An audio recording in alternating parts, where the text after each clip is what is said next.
Dear learners, today I am going to talk about a very important process which will excite you about the basic process which controls many of the features which occur in the earth. I am going to talk about the soil formation. Soil is a very important resource, as few millimeters of soil can take tens of thousands of years to form. Ultimately, life depends on weathering and release of nutrients. Weathering provides the key nutrients for the life through the chemical breakdown of minerals in crustal rocks. Because the rocks hold the nutrients, terrestrial ecosystems as well as life in oceans depends on the nutrients released by weathering process. The productivity, for example, is highest on the continental shelves and in regions of upwelling. The weathering of rocks results in an important process which is called soil formation. Soil is formed when rocks break down continuously by the different process, physical, chemical and biological. It is extremely important for most living organisms. Plants depend on the soil for the mineral nutrition. Also, the animals depend on the plant. Essentially, the soil is very important for all life process that occurs on the earth. There are two kinds of soil which I would like to tell you. Residual soil is that which remains in the same place after it has formed. The residual soil has a composition exactly similar or almost similar to that of the parent rock it covers. Whereas, there is another kind which is called transported soil, in which the soil, when it is formed, it is transported from the place of origin. As a result, what happens? It has a composition which is slightly different from the rocks over which this soil is formed. Some soil is removed from parent rock by wind, water, glaciers, waves, etc. Now, in the soil formation, there is a top layer which has humus. Humus is nothing but the bacteria which cause the decay of dead plants and animals. This decaying material is called humus. Normally, they are dark colored and important for the growth of the plants. Now, soil composition, if you see, it is the pieces of weathered rock and organic material or humus, the two main ingredients of the soil.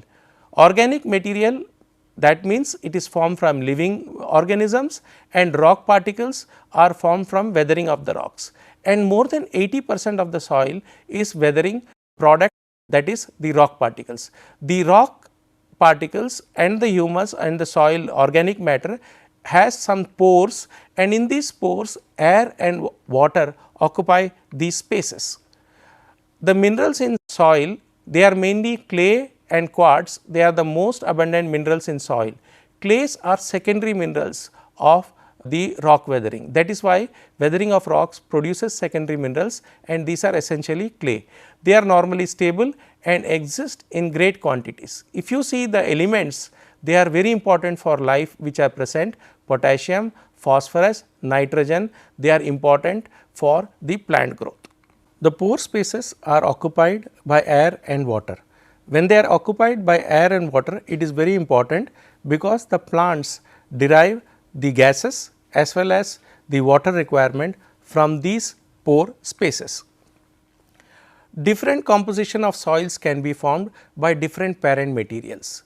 So, this is very important that parent material controls the chemistry of the soil formation. If there is mechanical weathering which is dominant in the formation of soil, then the composition of the soil will be essentially as that of the parent rock. But if chemical weathering is a dominant process in the formation of soil, then the soil composition will be different from that of the parent rock. Soil texture is an important property which explains the interrelationship of the grains and the size of the individual particles. They can be in different size range, from gravel which is coarse, then you can have sand, finally you can have silt, and the finest one would be clay. Soil texture is an important property which controls the many of the factors like porosity and permeability. If you see any well developed soil, you will see different layers in soil. These are called horizon. Just by seeing the colors, you can see there are different layers, and a cross section of the soil horizon is called soil profile. A soil profile shows the different layers of the soil. You can see this diagram here. You can see the top layer, which is O horizon, which is organic material, it is leaf litter. Then you have the below that A horizon, which is relatively less in organic matter, but it is rich compared to the B horizon. B horizon is called the zone of accumulation, because from the A horizon there is leaching taking place and accumulating in the zone B, and C horizon is the weathering soil, little organic material or life, and R is the unweathered parent material. This is a typical mature soil profile which you see in some places.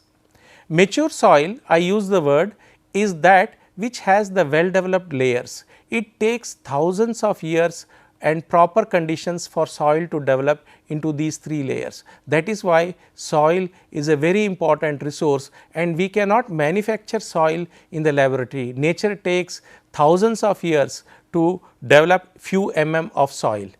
Immature soil means it is not mature, the upper layers of the soil are removed and the rocks below the soil are exposed.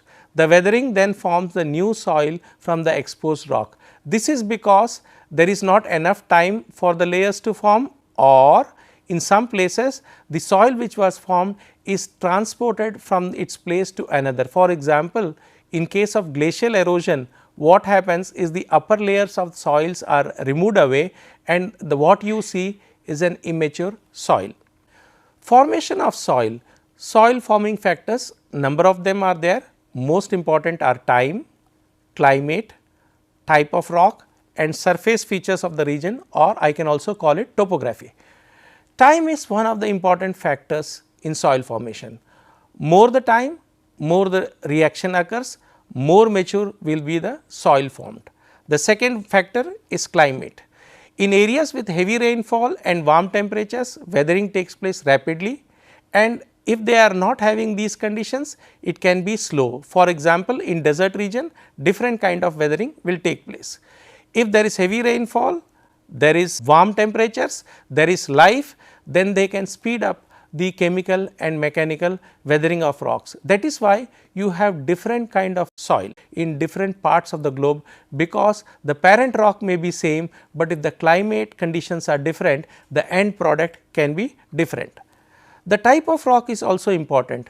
Normally, if it is the same rock, the soil will carry the imprints of the parent rock, but as I explained in the previous slide, if the external conditions are different, weather is different, the climate is different, the rainfall is different, the temperature is different, then the end product can be entirely different from the original parent rock.